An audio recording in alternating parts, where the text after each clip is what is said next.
बहुत नुकसान हुआ स्पाइस जेट का, क्योंकि 3 वर्ष पहले जब हमने इस जहाज़ को इंडक्ट किया था, बहुत अच्छा चला ये जहाज़। 6 महीने हमने इसको उड़ाया, कोई इंसिडेंट नहीं हुआ और सारे पैसेंजर्स खुश थे जहाज़ से। एयरलाइन के लिए बहुत फ़ायदा था क्योंकि बहुत फ्यूल एफिशिएंट जहाज़ है। तो बहुत नुकसान हुआ, लेकिन इस बात की खुशी है कि अब ये जहाज़ उड़ रहा है।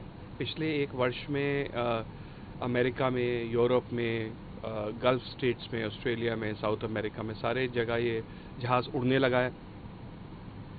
6 लाख घंटे के करीब उड़ चुका है ऑलरेडी। 2.5 लाख कमर्शियल फ़्लाइट्स इसकी हो चुकी हैं। इतनी ज़्यादा इसकी स्क्रूटनी हुई 2 वर्ष तक। रेगुलेटर्स ने इसके जो भी सॉफ्टवेयर में जो एडजस्टमेंट्स थे उसको स्क्रूटनाइज़ किया। तो आज सबसे सेफ़ अगर कोई जहाज़ दुनिया में है तो वो ये जहाज़ है। और हमें बहुत खुशी है इस बात की कि फाइनली ये जहाज़ उड़ने लगा है। भारत में भी कुछ एक फ़्लाइट्स हमने उड़ाई हैं पिछले 2-3 दिनों में, बहुत बिल्कुल ही बिना किसी इंसिडेंट के बहुत अच्छी तरह से उड़ी।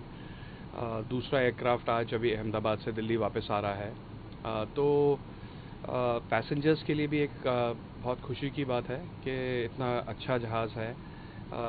इसमें शोर बहुत कम होता है, 40% के करीब नॉइज़ कम होती है। सीट्स की जो पिच है, आप देखिए, अगर पैर रखने की जो जगह रहती है वो इस जहाज़ में ज़्यादा है बाकी एयरक्राफ्ट से। कंफर्टेबली आप बैठ सकते हैं। और कुछ ही समय में ब्रॉडबैंड इंटरनेट, जिस प्रकार से आप ज़मीन पे ब्रॉडबैंड इंटरनेट इस्तेमाल करते हैं, व्हाट्सएप इस्तेमाल करते हैं, ईमेल देखते हैं, ब्राउजिंग करते हैं, वो सब आप हवाई जहाज़ में उड़ते हुए भी कर सकेंगे। तो बहुत खुशी है हमें कि इंडक्शन अब हो रहा है। एयरलाइन के लिए भी एक फ्यूल एफिशिएंट जहाज़ है। आप जैसे जानते हैं बहुत कम्पिटिटिव बिजनेस है, एविएशन का रहता है। तो स्पाइस जेट की प्रॉफिटेबिलिटी के लिए भी बहुत एक अच्छा जहाज़ है। जैसे बताया कि आपकी फैमिली, मंत्री या फिर बड़े ऐसे लोग सबसे पहले ट्रैवल करेंगे, उसके बाद पैसेंजर्स को ये कॉन्फिडेंस आए। ये आपको लग रहा है कि अभी भी किसी तरीके की चूक हो सकती है इस एयरक्राफ्ट में, या फिर क्या मैसेज देंगे उनको जो लोग फ्लाई करते हैं, फ्रिक्वेंट फ्लायर हैं, जो कि 737 मैक्स में आना चाहते हैं? देखिए, कोई इससे सेफ जहाज़, इससे सुरक्षित जहाज़ दुनिया में कभी ना रहा है, ना शायद रहेगा, क्योंकि इसकी इतनी ज़्यादा स्क्रूटनी सारे के सारे देशों ने और उनके रेगुलेटर्स ने की है कि इससे सेफ हो ही नहीं सकता जहाज़ कोई। और जैसे मैंने कहा, पिछले 1 वर्ष में 6 लाख घंटे से ज़्यादा ये जहाज़ उड़ चुका है। कोई भी उस पर इंसिडेंट नहीं हुआ, कोई भी परेशानी नहीं हुई। 2.5 लाख से ज़्यादा कमर्शियल फ़्लाइट्स इसकी उड़ चुकी हैं। स्पाइस जेट ने स्वयं इतनी सारी फ़्लाइटें उड़ाई हैं पिछले कुछ दिनों में। मतलब जिसको कहते हैं ना, एक आयोटा भी उसमें दिक्कत नहीं आई है। तो मुझे लगता है कि बहुत सुरक्षित जहाज़ है और बेझिझक लोग इसका आनंद लें और इस पे उड़ें। क्या बदलाव हुए हैं सर? वो 2 फैटल एक्सीडेंट हुए थे, पर क्या बदलाव हुए? एक सॉफ्टवेयर की इसमें प्रॉब्लम थी। उसको एमकैस का सॉफ्टवेयर बोलते हैं। ये जब हवाई जहाज़ की नोज़ नीचे जाती है तो वो सॉफ्टवेयर नोज़ को ऊपर कर देता है जिससे बैलेंस्ड जहाज़ रहे। उस सॉफ्टवेयर में एक ग्लिच था, उसको ठीक किया गया। ठीक तो हो गया था ये 2 साल पहले ही, लेकिन 2 साल तक इसकी स्क्रूटनी होती रही है, इसकी टेस्टिंग होती रही है। बार बार सारे रेगुलेटर्स ने हर सिचुएशन में इसको चेक करने की कोशिश की है। तो अब इतने टेस्टिंग के बाद अब ये जहाज़ है, तो कमर्शियल यूज़ के लिए टेस्ट में तो ये बहुत दिन से उड़ रहा है।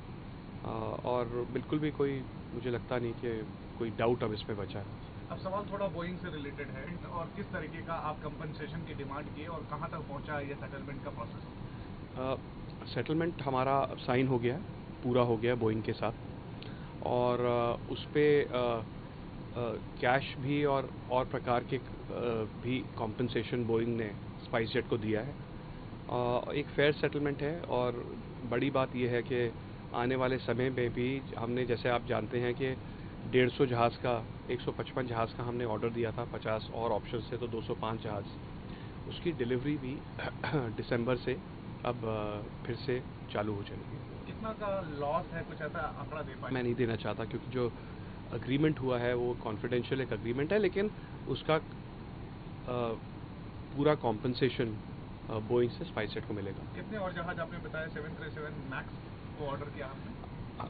155 जहाज़ का हमने फर्म ऑर्डर दिया था, 50 हमारे पास ऑप्शंस हैं। सो 205 जहाज़ का ऑर्डर हमने किया है। 13 जहाज़ हमें डिलीवर हो चुके हैं जो भारत में हमारे पास है। बाकी जहाज़ अब आने वाले समय में डिलीवर होंगे। दिसंबर में डिलीवरी चालू हो जाएगी।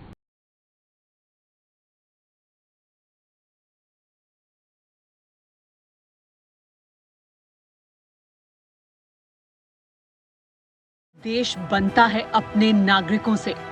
ऐसे नागरिक जो अधिकार के साथ कर्तव्य पर भी ध्यान दें, जो सच्चाई का आदर करें लेकिन असत्य से लड़ना भी सीखें, जो सिर्फ जानकार न बने बल्कि जागरूक भी रहें। इस काम में TV9 डिजिटल है आपका मददगार लगातार, ताकि आप भीड़ का हिस्सा न बने बल्कि राह दिखाएं भीड़ को। देखते रहिए TV9 डिजिटल।